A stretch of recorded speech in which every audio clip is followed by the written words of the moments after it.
We got a cookbook from this year, 2023. So we have color, taste, texture. Recipes for picky eaters, those with food aversion, and anyone who's ever cringed at food by Matthew Broberg-Moffitt. Matthew is a mutual friend of my GF Bella. So she got his cookbook as well. I figured I'd reserve it and see what it's all about. So there's his story. There's his Twitter. Check him out whenever you want. So he's autistic. He's cool. His book, I'll tell you how the book feels. This part here cracks me the fuck up. The recipes contained in this book are to be followed exactly as written. Well, no shit. The publisher is not responsible for your specific health or allergy needs that may require medical supervision. The publisher is not responsible for any adverse reactions to the recipes contained in this book. So, cook at your own risk. You cannot sue Matthew or Avery or Penguin Random House for what the hell happened to you. So we have table of contents. These pages are silky soft too, and it's a short book. So half the book is him going over literally everything that's important to cooking, which is smart. All this was shot in New Zealand when he visited years ago. So that's nice. You have your glossary of terms, which is really nice. And I like that the beginning of the book is mostly information. That's super helpful. That's really good. And this is literally a cookbook for autistics. So for me, that's cool. But me, I just want to see the recipes. So, yeah.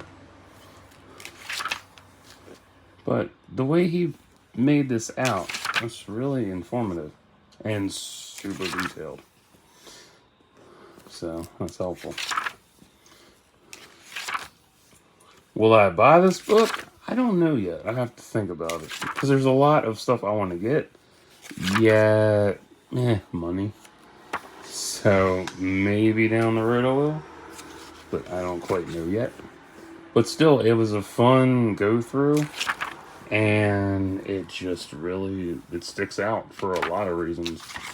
I mean, there's finally a cookbook for, there we go. That's better. I hate it when it moves. Oh, there's finally a cookbook for autistics.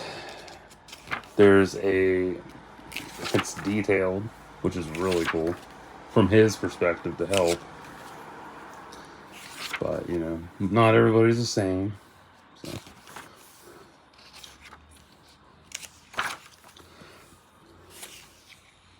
But it is cool, though. We're almost to the recipes, I promise.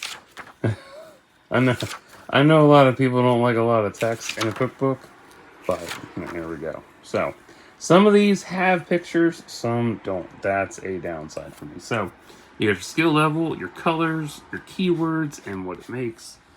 Blah, and steps.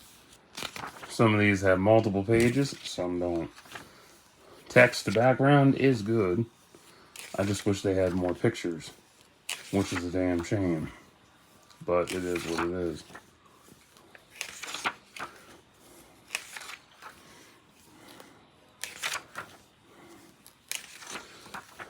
So, but yeah, I was very surprised by this book because every cookbook I've come across is something new to me, and it's different in its presentation and details. But as I've read so many of them, I've discovered I get pissy if there's no fucking pictures. So yeah. But what I recommend to you and friends, if you're autistic, if you just want something new to try, grab it up. See if you really like it. It's light, it's not that heavy, it's easy to go through. It might seem daunting to have half the book just detailing, how to plan stuff out. But if you like planning stuff out, that's good. But not every cookbook is for everybody. And I remember the handmade pasta, because that was from, I want to say either the Corleone cookbook, Stanley Tucci's cookbook, or Jane Austen's that I've covered on the channel. I cover a lot of different cookbooks. I love them. They're fun. Some of these I've actually had myself, but didn't care for them. They were either good or just picky. Yeah, I don't like the worst one I've had. Spinach lasagna. That's evil shit. I can just go burn in hell. But best recipe out of this that I would like to make, the chicken fingers. They look like fun. Come on, Paige. I want to be done. But yeah, the pictures are amazing. They're phenomenal. It's good to have up close shots. They help.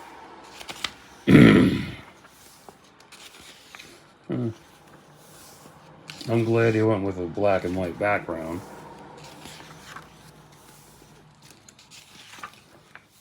Versus, say, Snoop Dogg's cookbook, which had multiple colored backgrounds with black text. What an epileptic nightmare that was. There's your acknowledgements. More pictures. Oh, I forgot the fucking index. Shit. My bad. Usually I do the index first. Oh well. There you go. Now you get to see the index at the end instead. Is this a good cookbook? Yeah. I think it's good. It might not be the best one, but it's still a good cookbook. Yeah. I mean, every cookbook's different for me. Like, my top favorite one is the Pillsbury Complete Cookbook, because that really gives you a lot more details on how to do everything. So, yeah. So, check that out if you want to. Not, cool. Next.